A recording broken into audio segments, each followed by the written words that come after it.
Imagine a casual morning stroll turning into a public humiliation, with paint used as a weapon of mockery. A cop, drunk on his own power, has no clue who he's messing with. One push of a radio button, and his world comes crashing down in front of a crowd. But let's rewind and see how it all began. It was a crisp Saturday morning in Washington, D.C. The city was alive with energy. Vendors setting up stalls, artists painting on the sidewalks, and the aroma of freshly brewed coffee mingling with the buzz of weekend chatter. Rachel Foster, a 38-year-old woman with a calm demeanor and a penchant for morning strolls, walked through the streets. She wore her usual attire, faded jeans, a simple white t-shirt, and her signature red "Make America Great Again" cap. The cap always drew attention. She was used to the side eyes, the whispers, and even the occasional sneer. This was, after all, a Democratic stronghold, and wearing a MAGA hat here was practically an invitation for confrontation. But Rachel didn't care.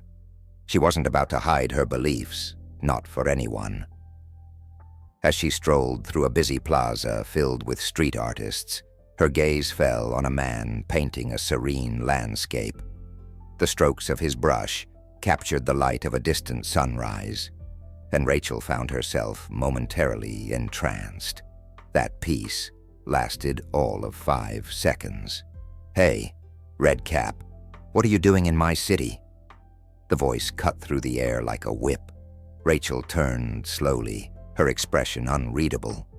Standing a few feet away was a tall, broad-shouldered white man in a police uniform. His badge caught the sunlight, and the name Hunt glinted back at her. "Excuse me," she said, her tone calm but firm. "You heard me," he said, taking a step closer. His voice was dripping with disdain, and his smirk only added fuel to the fire. "What makes you think you can just waltz into my district wearing that?" He gestured broadly at her cap, as if it were a crime scene. Rachel raised an eyebrow but said nothing. She wasn't about to feed his ego. "You think this is funny?" Hunt continued, his voice growing louder. People nearby began to turn their heads, sensing drama. "Walking around here, flaunting your little political statement? This is Washington, D.C., not some backwoods rally." Still, Rachel said nothing. Her silence seemed to irk him even more. "You know what you are?" he sneered. "You're a walking insult. Yeah, that's right. A red cap wearing nobody. You don't belong here." "What law am I breaking, officer?" she asked, her voice level, her gaze steady. "Oh, you want to get smart with me now, huh?" Hunt said, taking another step closer. "How about the law of basic decency? Ever heard of that one, sweetheart?" The tension in the plaza was palpable. A few bystanders had started recording the exchange on their phones. Hunt, clearly enjoying the attention, turned to them and grinned. "This one thinks she's untouchable," he said, loud enough for everyone to hear. Then, without warning, he grabbed a can of blue paint sitting on the table of a nearby street artist. Before anyone could react, he popped the lid and flung the paint at her. Gasps erupted from the crowd. Bright blue paint splattered across Rachel's face, dripping down her neck and soaking into her red cap. It clung to her hair in messy streaks, leaving her looking like an abstract art project gone horribly wrong. "There you go," Hunt crowed, laughing as he tossed the empty can back onto the artist's table. "Now you're wearing the right colors." For a moment, the world seemed to stop. Rachel stood there, unmoving. As the blue paint dripped onto the ground, Hunt looked around, clearly expecting laughter or applause, but the crowd was silent. Rachel reached into her pocket and pulled out a tissue. Calmly, she wiped a streak of paint from her eye, her face unreadable. Then she looked directly at Hunt. "What's wrong?" he taunted, though his voice wavered just a bit. "Got nothing to say now, huh?" Her gaze didn't falter. It was like looking into the eye of a storm, calm on the surface, but you just knew something big was coming. The crowd shifted uneasily, their phones still recording. Hunt's grin faltered. "What?" he said, his bravado slipping. "You gonna cry or something?" Rachel didn't answer. She simply slipped her hand into her pocket and pulled out a radio. Rachel stood motionless, her face streaked with blue paint, her red cap now an abstract mess. The crowd murmured quietly, their phones trained on the scene. Hunt crossed his arms, clearly mistaking her silence for submission. "What's the matter, red cap? Speechless now?" he sneered, smirking like he had just won. Rachel slipped her hand into her pocket and pulled out a small black radio. The crowd leaned in, curious. Hunt tilted his head, his grin faltering. "Really? A walkie-talkie? What are you going to do, call your imaginary backup?" He chuckled, though the nervous edge in his voice betrayed him. Rachel calmly pressed the button. Her voice was steady and cold. "This is Agent Rachel Foster, Central Intelligence Agency. I need immediate dispatch to my location. Officer misconduct and physical assault reported. Coordinates transmitting now." The plaza fell silent. Even the distant hum of the city seemed to pause. Hunt froze, his smirk replaced with wide-eyed disbelief. "Wait, what?" he stammered, blinking like he'd misheard her. "You're joking. You can't be. Are you serious?" "You'll find out soon enough," Rachel replied evenly, her gaze unflinching. Hunt's confidence cracked. His eyes darted to the crowd, but instead of support, all he found were dozens of phones still recording. His voice rose, desperate. "What are you all looking at? She's bluffing. There's no way she's CIA." But before anyone could respond, sirens echoed in the distance. Flashing red and blue lights cut through the morning haze as a patrol car pulled up to the edge of the plaza. Hunt's face paled. Two officers stepped out, their professional demeanor shifting the moment they saw Rachel. One approached cautiously, scanning the badge she produced. He snapped to attention. "Agent Foster, my apologies for the delay. What do you need from us?"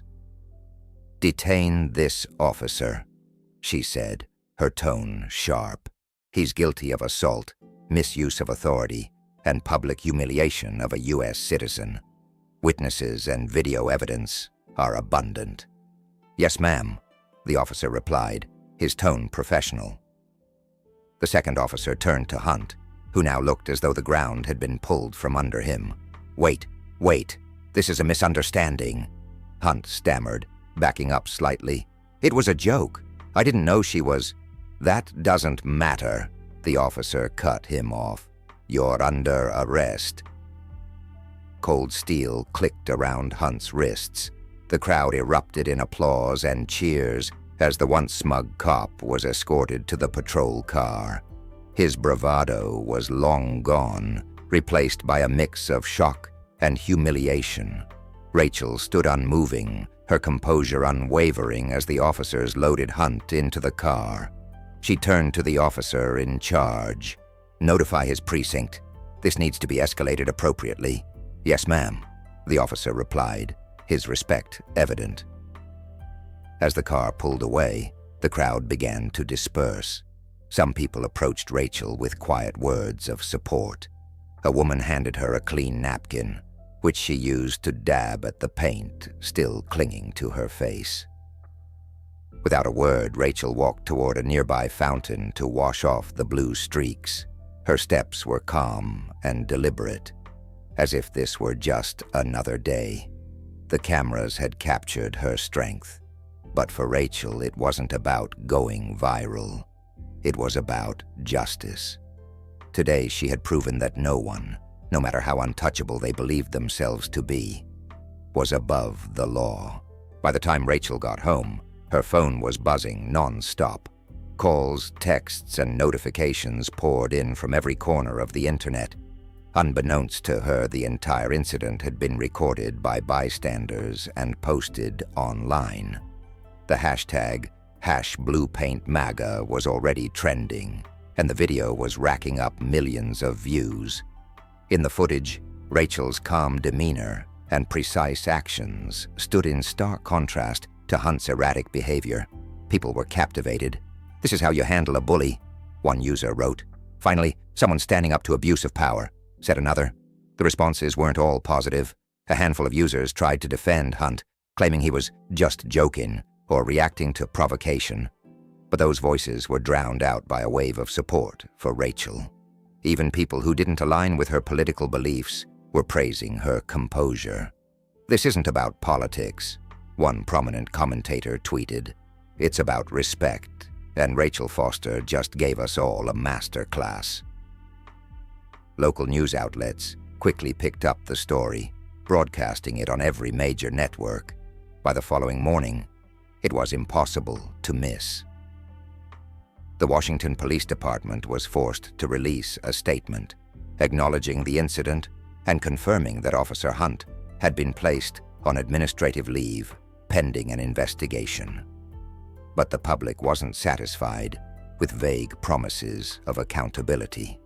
They wanted answers and action. 2 days later, Rachel found herself standing at a podium in front of a sea of reporters. The press conference had been hastily organized by her team, but the turnout was massive. Cameras clicked incessantly as she stepped up, still wearing the same red cap, now cleaner but no less symbolic. Her expression was calm but resolute as she adjusted the microphone. The room quieted. "What happened a few days ago was not just an attack on me," she began, her voice steady but firm. "It was an attack on the very principles that hold us together as a nation." The audience leaned in, hanging on her every word. Different political beliefs should never be a reason for violence, humiliation, or hate, she continued. "We are one nation, and while we may not always agree, we must learn to respect each other. Without respect, we lose the very foundation of what makes us strong." Her words were measured, but they carried weight. She didn't ramble or dwell on the specifics of the incident. Instead, she focused on the broader message, one of unity, accountability, and hope. As she finished, the room erupted in applause. The clip of her speech went viral within hours, drawing praise from people across the political spectrum. While Rachel's star rose, Hunt's reputation plummeted.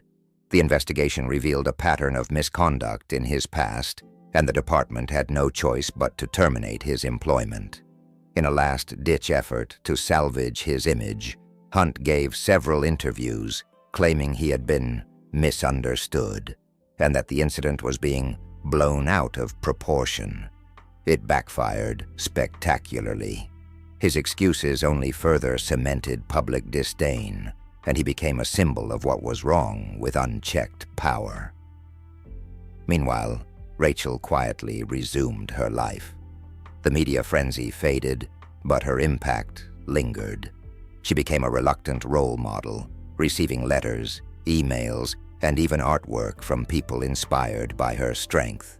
Despite the attention, Rachel remained the same. She still enjoyed her morning walks, her red cap firmly in place. To her, the incident wasn't about becoming famous or proving a point. It was about standing up for what was right, even when it was uncomfortable. And so, with quiet confidence, she continued to walk her path, knowing that her actions had left a mark on the world. Justice, as it turned out, wasn't always loud. Sometimes it was as simple as standing tall and refusing to back down. How would you have acted in this situation? Do you think Hunt's actions were justifiable? Or was Rachel's calm response the best way to handle it? Share your thoughts in the comments below. Have you, or someone you know, ever experienced something similar? Let's discuss. Don't forget to like and share if this story resonated with you. This story was created to shed light on important social issues and inspire positive change. Together we can make the world a better place. Your opinion matters.